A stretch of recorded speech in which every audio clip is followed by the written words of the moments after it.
अब मङ्सिरमा चुनाव छ। म नेपाली कांग्रेसको महामन्त्री हो। मैले मेरो सिङ्गो संगठनले सर्वाधिक हामीले मङ्सिरको चुनावबाट प्राप्त गर्ने भनेको 5 वर्षको लागि सरकार चलाउने म्यान्डेट प्राप्त गर्ने।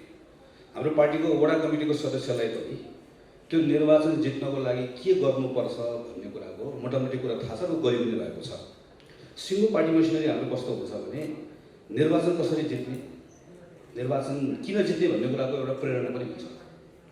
निर्वाचन कसरी जित्ने भन्ने कुरा हुन्छ, तर के गर्ने भन्ने कुराको सन्दर्भमा चाहिँ नेपालको राजनीतिक दलहरूभित्र जुन खालको पूर्व तयारी हुनुपर्ने हो त्यो चाहिँ एक प्रकारले करिब करिब निमित्यान्न अवस्थामा छ भने पनि फरक पर्दैन। जस्तो सरकार भनेको त निरन्तरता हो, शून्यबाट सुरु। मङ्सिरमा हामी आयौँ, हामी आइसकेपछि त अहिलेकै यही तालमेलको गठबन्धनको सरकारकैले जहाँ छोडेको छ त्यहीबाट सुरु गर्ने, शून्यबाट होइन, निरन्तरता हो। सरकारको सीमा हुन्छ, संविधानले तोकिदिएको सीमा हुन्छ, कानुनले तोकिदिएको सीमा हुन्छ। मलाई जे मन लाग्यो त्यो गर्छु भनेर, यो त इलेक्टेड गभर्मेन्ट हो। अर्को स्रोतको सीमा हुन्छ। भर्खर डाक्टर वाग्लेले चर्चा गर्नुभयो। हामीले हेऱ्यौँ भने एउटा सरकारले म यो गर्छु भनेर अलिकति क्रिएटिभै भएर गर्छु भनेर आयो भने चालु खर्च, त्यसपछि गएर अरू बाँकी रहेका सृजना भएका दायित्वहरू, हाम्रो पुँजीगत खर्चभित्र पनि हाम्रो कति बाँकी रहेका हाम्रो आफ्नो वित्तीय दायित्वहरू छ, ती दायित्वहरू सबै कुरा हेर्दाखेरि म एजुकेसनमा यस्तो गर्छु भनेर आयो भने त्यो वर्ष उसले हेल्थमा धेरै कुरा गर्न पाउँदैन। रिसोर्सको एकदमै ठुलो सीमितता छ र समय। हामी 5 वर्ष भन्छौँ होइन, 5 वर्ष भनेको 1825 दिन नहो, त्यो पनि सबै शनिबार आइतबार सबै गरेर गऱ्यो भने जम्मा त्यति समयभित्र सरकारले काम गर्नुपर्ने हुन्छ। सो मेरो टाइम स्टार्ट भयो भनिसकेपछि 5 वर्षभित्र के गर्ने भन्ने विषयका सन्दर्भमा एउटा अहिले आएको विषय तत्कालको कुराहरू भयो। अघि डाक्टर वाग्लेले भनेको कुराहरूबाट नयाँ कुरा गर्नको लागि त सरकार सञ्चालन गर्नेहरू कम्फोर्ट जोनबाट बाहिर निस्कनु पर्ने हुन्छ। जस्तो नभए त मान्छे बाहिर पठायो, उसले कमायो। म जहिले भन्छु यो मान्छे बेच्ने माल सामान किन्ने देश हो। यो मान्छे बाहिर पठायो, हाम्रो प्राइमेरी सोर्स त हाम्रो रेमिटेन्स हो। त्यसबाट घुम्दै आएर हाम्रो कस्टमबाट मात्रै उठ्ने हाम्रो अहिलेको रेभेन्यूको हामीले त्यहाँ बाँडेर हेऱ्यौँ भनेदेखि भने कस्टम, VAT, एक्साइज मात्र राखेर हेर्नु कत्रो ठुलो सेयर छ। हामीहरूको टोटल सबै कुरा त्यसमा निर्भर गर्छ। त्यसपछि गर्ने के त भन्ने कुराको सन्दर्भ तपाईँलाई जुन सोध्नुभयो म त्यसमै आउँछु। उत्पादन तथा उपभोग प्रवर्धन दशक चाहिँ यो फेरि यो अलिकति फ्यान्सी जस्तो हुन्छ। यसको लागि चाहिँ प्रधानमन्त्री नेपाली उत्पादन प्रवर्धन कार्यक्रम भनेर एउटा छुट्टै परियोजना उद्योग मन्त्रालयले लिड गर्ने। यसमा एउटा सानो स्टडी गरेर नेपाली कांग्रेसको तर्फबाट प्रधानमन्त्रीलाई गएर बुझाएर म उहाँलाई धन्यवाद पनि दिन्छु। उहाँले आफ्नो कुरा सुनिदिनु भयो, राखिदिनु भएको छ। यसमा 6वटा सेक्टर छ अहिले, 6 वा 7वटा। एउटा टेक्सटाइल, एउटा फुटवेयर, एउटा कृषि र खाद्यान्न, एउटा वन पैदावार, जडीबुटी र औषधि, र त्यसपछि अर्को कन्स्ट्रक्सन अनि हस्तकला, र त्यसपछि लास्टमा चाहिँ एउटा त्यस्तो एरियाहरू जहाँ चाहिँ नेपाललाई के एडभान्टेज छ एज भयो। जस्तो फर इक्जाम्पल हामीले उदाहरण दिइरहेको भनेको डाक्टर सन्दीप पुरोहितको लेन्स जस्तो जसलाई हामीले बिर्सिरहेका हुन्छौँ त्यस्तो खालको सेक्टरहरू जहाँ चाहिँ हामीले थोरै मद्दत गर्दाखेरि हामीले निर्यात गर्न सक्छौँ यस्तो एरियाजहरू भनेर 7वटा एरिया आइडेन्टिफाई गरेर के को आधारमा आइडेन्टिफाई गर्यो यो 7वटा एरियामा हामीले के गर्नुपर्छ भनेर सबै डिटेलसहित बुझाएर यसपालिको नीति कार्यक्रमबाट र वार्षिक कार्यक्रममा सरकारले एउटा छुट्टै कार्यक्रम उद्योग मन्त्रालय लिड गरेर लिएर आएको छ। हामीले भनेअनुसारले अहिले गर्ने हो भने करिब टेक्सटाइलमा, फुटवेयरमा, खाद्यान्नमा के कुरा यही वर्ष, कन्स्ट्रक्सनमा यो 3-4वटा कुरामा त हामी 1 वर्षभित्रमै नेक्स्ट लेभलमा पुग्छौँ। किन पुग्छौँ भने जस्तो म फुटवेयरको मात्र इक्जाम्पल दिन्छु अथवा टेक्सटाइल कुनै पनि इक्जाम्पल दिएर हेरेको हुन्छ, गयो के पनि भएन भन्ने पनि भएन, बहुमत त प्राप्त गर्छ तर 48 सालको जस्तो दुर्घटनामा पार्दैन भन्ने कुराको ग्यारेन्टी के? मैले कसरी आश्वस्त पार्ने? बहुमत त प्राप्त गर्छ तर 56 सालमा जस्तो फेरि 5-5 महिनामा प्रधानमन्त्री बदल्दैन, 6-6 महिनामा प्रधानमन्त्री बदल्दैन भन्ने कुरा आश्वस्त कसरी पार्ने? मैले पार्टीको महामन्त्री भएर दिनुपर्ने दोस्रो उत्तर यो हुन्छ। तर यो सँगसँगै तेस्रो प्रश्न पनि आयो। अब बहुमत त प्राप्त गर्छ होइन, अहिले जुन डाक्टर वाग्लेले पुस्तकमा लेख्नु भएको छ अभूतपूर्व अवसर प्राप्त गर्छ। जुद्ध शमशेरको पालामा जस्तो प्राप्त गरेको, चन्द्र शमशेरको पालामा प्राप्त गरेको जस्तो अवसर खेर फाल्यो भने जस्तै डाक्टर वाग्ले त त्यो बेलामा हामीसँग एउटा टिमले रहन्छौँ, उहाँले त नलेख्नु होला।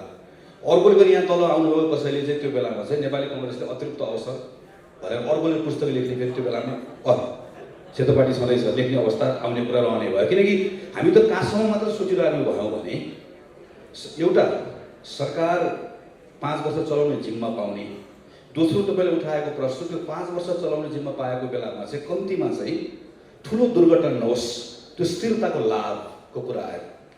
स्थिरताको लाभमा पनि अब मेरो अहिलेको कुरासँग यो कुरा जोडिन्छ। एउटा मिसन हो। 5 वर्ष सरकारमा किन बस्ने? पर्सि नेपाली कङ्ग्रेस 2079 सरकारमा किन पुग्ने? के कुरा पुग्ने? बिपी कोइरालाले 2015 सालमा राम्रो गर्नुभएको थियो। 2048 सालमा हामीले के रिफर्महरू गरेका थियौँ।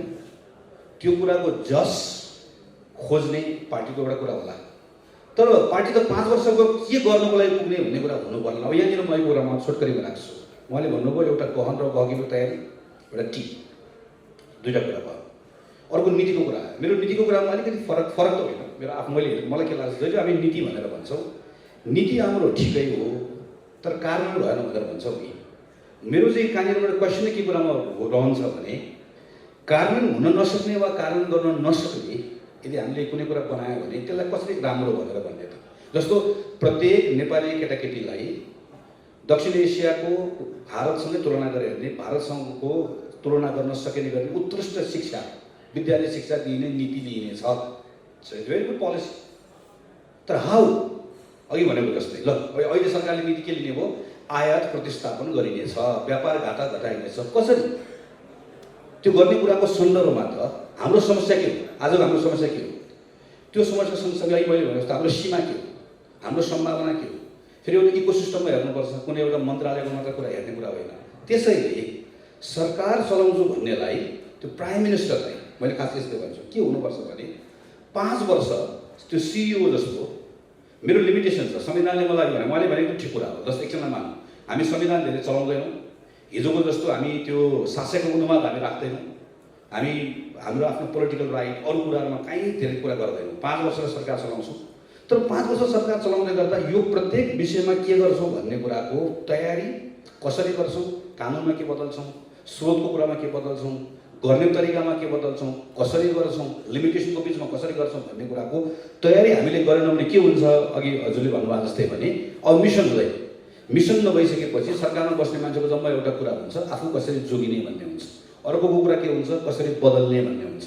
र सिङ्गो पार्टी पनि त्यो मिसनसँग जोडिँदैन। त्यस कारणले गर्दा अहिले हामीले एउटा कोसिस गर्ने एउटा हामी सिकेको कुरा हो। हामी 2079 सरकारमा आउँछौँ। हामी यो पटकको निर्वाचनको बेलामा जनताको बिचमा जाँदै गर्दा घोषणापत्र लिएर जान्नौँ। 5 इयर्सको प्रोग्राम लिएर जान्छौँ।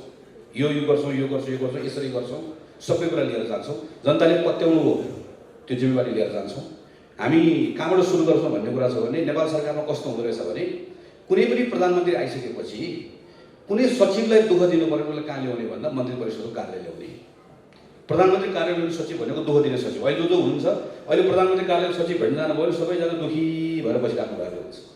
त्यो प्रधानमन्त्री कार्यालय भनेको त सबैभन्दा तगडा हुनु पऱ्यो नि त। त्यो प्रधानमन्त्रीको जुन सचिव छ, सचिवालयको टिम छ, मन्त्रालयको सचिव त के हो? मन्त्रालयको सचिव त त्यहाँ मैले भन्दा मन्त्री एउटा डिपार्टमेन्टको प्रमुख हो, एजुकेसन डिपार्टमेन्ट। प्रधानमन्त्रीको टार्गेट छ, म यो गर्छु, यो गर्छु, यो गर्छु। Is very clear, he or she is very clear के गर्नु खोजेको भनेर। अनि त्यसले एक्जिक्युट गर्ने कुरा पनि। तर त्यो प्राइम मिनिस्टरको अफिसदेखि हामीले हेऱ्यौँ भने के गर्नको लागि आएको भन्ने थाहा नभएको हुनाले गर्दा म आउनु चाहिँ आएको हो तर गर्न चाहिँ के गर्न आएको भन्ने कुरा थाहा नहुँदै गर्दाखेरि के हुन्छ भने अहिले हामीले हेऱ्यौँ भने हामी त्यसपछि बरालिन्छौँ, बहकिन्छौँ। त्यसले गर्दा हाम्रो अवस्थाहरू खेर खाने अवस्था हुन्छ। त्यसैले अब म टुङ्ग्याउने बेलामा दुईवटा लाइन, एउटा पोलिटिकल फ्रन्टमा हामी पार्टीको हाम्रो पुस्ताको साथीहरू कम्तीमा के गर्ने चाहेका छौँ भने हामी हाम्रो आफ्नो मतदातालाई वा कन्स्टिट्युएन्टलाई के कुरामा आश्वस्त पार्न चाहन्छौँ, केही एभिडेन्समा टेकेर भने 5 वर्ष हामीले मौका पाउँदाखेरि हामी 48 को आफ्नै गल्तीबाट सिक्छौँ, 56 को आफ्नो गल्तीबाट सिक्छौँ, 74 को नेकपाको गल्तीबाट सिक्छौँ र स्वीकार्छौँ मात्र होइन, सच्याउँछौँ। 1 2 5 वर्ष हिजो के गर्यौँ भनेर होइन, 5 वर्ष इट्स 5 इयर्स। यो 5 वर्षभित्र के गर्ने, कसरी गर्ने भन्ने कुराको गहन गम्भीर पूर्व तयारी हामीले सबै गरेका छौँ। We have a team. हामीसँग पार्टीभित्रको रेगुलर मान्छे मात्र भयो। हामी यसमा चाहिँ कम्तीमा म र मेरो पुस्ताको साथीहरू के कुरामा एकदम क्लियर छौँ भने हामीहरू जस्तो राजनीतिक दलको तल खुड्किलाबाट चढेर आएको मानिसहरूले मात्र सक्दैन त्यो जिम्मेवारी पुरा गर्न। विभिन्न विधामा काम गरेर आउनुको मानिसहरू हुनुहुन्छ, उहाँहरूको ल्याटरल एन्ट्री खोल्नुपर्छ। अनि बल्ल हामीसँग एउटा दरो टिम हुन्छ जसले चाहिँ त्यसलाई डेलिभर गर्न सक्छ, एक्जिक्युट गर्न सक्छ। अहिलेको हामीले गरिरहेको तयारी वा सोचिरहेको कुरा चाहिँ हो। त्यसमै कुनै पोलिटिकल आइडिया चाहिँ के पनि होइन, खालि 5 वर्षको गभर्नेन्स डेलिभरीको कुरा मात्र होइन हो। हामीले 5 इयर्सको हाम्रो आइडिया वा कन्सेप्टलाई हामीले समुन्नति भनेर एउटा कन्सेप्ट समात्यौँ। जस्तो भनौँ एउटा पार्टीले कसैले सरकार चलाउँछ भने 1 वर्षमा मेरो सरकारले यो ठाउँमा पुरा उपलब्धि गर्यो भन्दै गर्दा यो 1 वर्षभित्रमा नेपालमा महिला हिंसाको घटना एकछिन मानौँ, बलात्कारको घटना भनौँ, छुवाछुतको घटना भनौँ वा अर्थपूर्ण समावेशीकरणको बढोत्तरीको कुराहरू गरौँ, यो कुरालाई अलग्गै हेर्ने होइन। 1 वर्षभित्रमा यो कुरा पनि भयो भने त्यो समुन्नति हो, होइन भने चाहिँ त्यो आर्थिक वृद्धि मात्रै हो। समुन्नतिको कन्सेप्टले चाहिँ यसलाई पनि सँगसँगै लिएर जानुपर्छ भन्ने कुरा दोस्रो कुरा। तेस्रो कुरा हामीले के लागि केन्द्रमा राख्ने कोसिस गरेको हो भने सरकार भन्दै गर्दाखेरि के अर्थ नलागोस् भने सबै कुरा सरकारले गर्ने हुँदै होइन। सरकारले एकदम थोरै कुरा गर्ने नागरिकले नै हो। र प्राइभेट सेक्टर भनेको चाहिँ विनोद चौधरी मात्र होइन, यो कार्की पार्टी प्यालेस पनि हो, यहाँ आउनुभएको सब मिडियाको साथी पनि हो, बाहिर पानीपुरी बेच्ने पनि हो। त्यसैले त्यो सरकार भनेर हामीले कार्यक्रम बनाउँदै गर्दा, सोच्दै गर्दा वा हामीले अर्थ राजनीतिको कुराकानी गर्दै गर्दाखेरि चाहिँ मूलभूत रूपमा गर्ने त्यो नागरिकले नै हो। त्यो नागरिकलाई गर्ने कुरामा फेसिलिटेट कसरी गर्ने भन्ने हिसाबले हामीले एउटा सोचाइ बनायो। खालि मैले के कुरा मात्रै क्लियर गर्न खोजेको हो भने मैले 5 इयर्स गभर्मेन्ट भन्दै गर्दाखेरि चाहिँ हामी त्यो छोटो सरकारमा आएपछि के गर्ने भन्ने कुरा भन्दा पनि सरकारमा आएपछि के गर्ने भन्ने कुराको बारेमा म सरकारमा बसेर अनुभव गरेको, सांसद भएर अनुभव गरेको, समितिको सभापति भएर अनुभव गरेको, पार्टीको महामन्त्री भएर अनुभव गरेको, मैले अरू पार्टी कसैले पनि म नेपाली कङ्ग्रेस मात्र होइन नेकपा एमाले पनि भन्न सक्छु, माओवादी साथीको भन्न सकिन्छ, संयुक्त सरकारमा काम गरेको हुनाले गर्दा कुनै पनि राजनैतिक दलभित्र सरकारमा कसरी पुग्ने भन्ने कुराको बारेमा सम्पूर्ण तयारीको अवस्था छ। सरकारमा पुगेपछि के गर्ने भन्ने बारेमा करिब 0 तयारी छ। त्यो 0 तयारी नै आजको समस्याको सबभन्दा ठुलो जड हो। योलाई ब्रेक गर्यो भने सजिलो हुन्छ भन्ने मात्र मेरो चाहिँ तर्क थियो मात्रै। राजनीतिक अनि त्यो सदस्यहरूले छान्ने नेपालको काङ्ग्रेस पनि, एमाले पनि, माओवादी पनि सबै पार्टीहरू कार्यकर्तामा आधारित, सीमित सदस्यतामा आधारित राजनीतिक पार्टीहरू हुन्। हामी कहिलेकाहीँ नेपाली काङ्ग्रेसको बारेमा यो त मास बेस छ भनेर भन्छौँ, छैन। किनकि त्यसको सदस्यता प्रणाली के छ, निर्णय कसले गर्छ, कसरी पार्टी निर्णय प्रक्रियामा अगाडि बढाउँछ भन्ने कुराले नै कुन पार्टीको चरित्र के छ भन्ने कुरा निर्धारण गर्ने हो। अब मैले पार्टीको महामन्त्रीको रूपमा आफ्नै साथीहरूसँग मत माग्दाखेरि नै पनि मेरो धेरै वर्षदेखिको भएकोले र यसपालि झन् पार्टीको अफिस लिएर घर जाने भएकोले गर्दा यसलाई अझै लिखित रूपमै एउटा प्रस्ताव लिएर गएको कि मैले यो 5 वर्षभित्रमा नेपाली काङ्ग्रेस पार्टीको जुन सदस्य प्रणाली छ, मेरो अर्को महामन्त्री पनि यो कुरामा हामी वेयर अन सेम पेज, हामी दुईटैको प्रयास अरू साथीहरूसँग मिलेर नेताहरूलाई पनि कन्भिन्स गरेर कि हाम्रो पार्टीको सदस्यता प्रणाली हामीले अब फेर्नुपर्छ। नेपाली काङ्ग्रेसमा यो क्रियाशील सदस्य भन्ने, नेपाली काङ्ग्रेसभित्र केही मान्छेलाई छानेर सदस्यता दिने, यसलाई फेर्नुपर्छ। यो फेर्ने कुराको प्रारम्भ कहाँबाट गर्ने भनेपछि हामीले 1 महिना अगाडि मात्र गरिसक्यौँ। हाम्रो ठ्याक्कै अधिवेशनभन्दा अगाडि 6 महिना मात्रै क्रियाशील सदस्यता दिने जुन प्रणाली थियो, हामीले यसपालि चाहिँ आएको 1 महिनाभित्रमा हामीले खोलिदियौँ। अहिले anyone can go to Nepali Congress office, कुनै पनि ठाउँमा गएर अनलाइन पनि गरेर मलाई काङ्ग्रेसको मेम्बर दियो भन्न पाउँछ।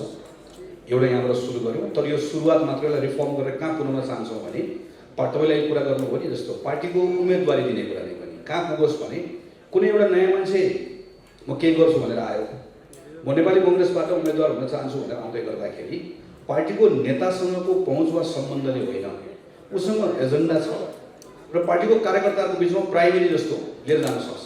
जस्तो भनौँ एकछिनलाई कुनै एउटा कन्स्टिट्युन्सीमा गयो, त्यहाँ चाहिँ 10,000 जना नेपाली काङ्ग्रेसको रजिस्टर्ड मेम्बर छ। त्यो रजिस्टर्ड मेम्बरको बिचमा कुनै एउटा नयाँ मान्छे आयो, मसँग एजेन्डा छ, मलाई काङ्ग्रेसको मान्छेहरूले मत देऊ भनेर भन्यो भने अहिलेको अवस्थामा के हुन्छ, ऊ उम्मेदवार बन्नको लागि योग्यतै प्राप्त गर्दैन। किनकि हामी यति वर्ष हुनुपर्ने भने हुन्छ। 1 2 10,000 मानिसहरूको बिचमा होइन कि उसले 10 जना नेतासँगको सम्बन्धले निर्णय गर्छ। यो कुरा तोड्ने चाहिँ प्रारम्भ चाहिँ है तपाईँले उठाउनु भएको सदस्यता प्रणालीबाटै हो। त्यो हामीले सुरु गरिसक्यौँ, गर्छौँ, टुङ्ग्याउँछौँ नै। दोस्रो चाहिँ अब यसपालिको निर्वाचनको अनुभव सबैलाई भएको छ, केही कुरा सिकेका पनि छौँ। हामीले सङ्केत गरेको कुरा कतिपय नेताहरूले यसलाई अहिले गम्भीरतापूर्वक लिनुभएको छ वा बुझ्नुभएको छ भन्ने लाग्छ। यो सबै कुरालाई लिएर अब आउने निर्वाचनमै पनि नेपाली काङ्ग्रेस पार्टीले उम्मेदवारी चयन गर्ने प्रक्रियाभित्र एउटा, म त र्याडिकलै भन्छु, खास गरी नेपाली काङ्ग्रेसको माथि जसको बोर्डको सदस्य चाहिँ म हो, त्यो बोर्डले होइन, त्यहीको पार्टीको लोकल मेम्बर्सहरूले इन्क्लुडिङ त्यहाँको लोकल कन्स्टिट्युन्टहरू जसलाई पनि भन्न मन लागेको छ म नेपाली काङ्ग्रेस रजिस्टर्ड मेम्बर होइन, तर यो उम्मेदवार भयो भने काङ्ग्रेसलाई म एकपल्ट मत हाल्छु भन्ने ठाउँसम्म दिने गरिकन। किनकि अहिले त डिजिटल टेक्नोलोजी छ, धेरै कुरा प्रयोग गर्न सकिन्छ। प्रयोग गरेर यो पटक्कै निर्वाचनमा यसलाई परीक्षण गर्ने कोसिस गरौँ भन्ने हाम्रो प्रयत्न चाहिँ त्यो रहन्छ। त्यो हुन सकेन भने पनि केही न केही सुधार हुन्छ। तर सबैभन्दा सुरु कुरा भनेको सदस्यता प्रणाली भएको हुनाले गर्दा त्यसलाई सुधार गर्ने कुराको सुरुवात हामीले गरिसकेका छौँ। केही समय लाग्छ तर बदलिन्छ। जस्तो इक्जाम्पल हेरौँ न होइन, अमेरिकामा चाहिँ न्युयोर्कको स्वतन्त्र कहीँ नेपाली कङ्ग्रेसकै संरचनाबाट आएको बागी उम्मेदवार सङ्गठनकै संरचनाबाट आएको यो 3-4 ठाउँ 5 ठाउँ हेरेर एकातिर राख्ने अनि अर्कोतिर नेपाली कङ्ग्रेसले गएको भन्दा 50औं ठाउँमा बढी विजय प्राप्त गरेको कुरा राख्ने। मलाई डर के कुरामा लागिरहेको छ भने यो 4-5 ठाउँ भनेको त यो त यसलाई यसरी चाहिँ ट्रेन्डको रूपमा हेर्नु हुँदैन भनेर नेतृत्वको एउटा पङ्क्ति जसलाई हामी केही समयदेखि हामीहरू त यो दस्तावेज नै छ, हामीहरू किन ल्याटरल एन्ट्री खोल्नुपर्छ, पार्टीको सदस्यता प्रणाली किन फेर्नुपर्छ भनेर 10 वर्षदेखि 2टा अधिवेशनको त मेरो आफ्नो प्रस्तावै भइसक्यो। अहिले म केही काम गर्ने ठाउँमा पुगेको छु। हामीले भनेको तर्फ यो सङ्केत हो है भनेर हामी यो परिणामहरू लिएर बुझाउने कोसिस गर्दैछौँ। त्यसको लागि मेरो अझ मलाई लाग्छ के भने यतिलाई मात्रै हेरेर पुग्दैन। यति मात्रै हेऱ्यो भने नेतृत्व पङ्क्तिले के भन्ने अवस्था हुन्छ भने हाम्रो उम्मेदवारको मन परेको हो कि 1 जना 2 जनाको व्यक्तिगत कुरामा आउँछ, विच इज नट ट्रु, अथवा कुनै व्यक्तिको बारेमा आउँछ। हामीले के हेर्नुपर्छ भने यो पटक नेपाली कङ्ग्रेस पार्टीको तर्फबाट हामीले देशैभरि उम्मेदवारी दिएको अघिल्लो पटक शानदार ढङ्गले जितेको 50औं ठाउँ हामी निर्वाचन हार्यौँ। किन हार्यौँ? सङ्घमा पनि जितेका छौँ, अघिल्लो पटक जितेको ठाउँ हामी हार्यौँ। किनभने तपाईँले भनेको जस्तो सायद त्यो ठाउँमा तल मतदाताहरूसँग अन्तर्क्रिया गरेर उम्मेदवार चयन गर्ने प्रक्रियामा पुगेको भए अघिल्लो पटकको पर्फर्मेन्सको कारणले गर्दा त्यहाँ एन्टी इन्कम्बेन्सी यति स्ट्रङ थियो, हामीलाई थाहा भइहाल्थ्यो कि हामीले उम्मेदवारी दिनुहुन्न भन्ने कुरा।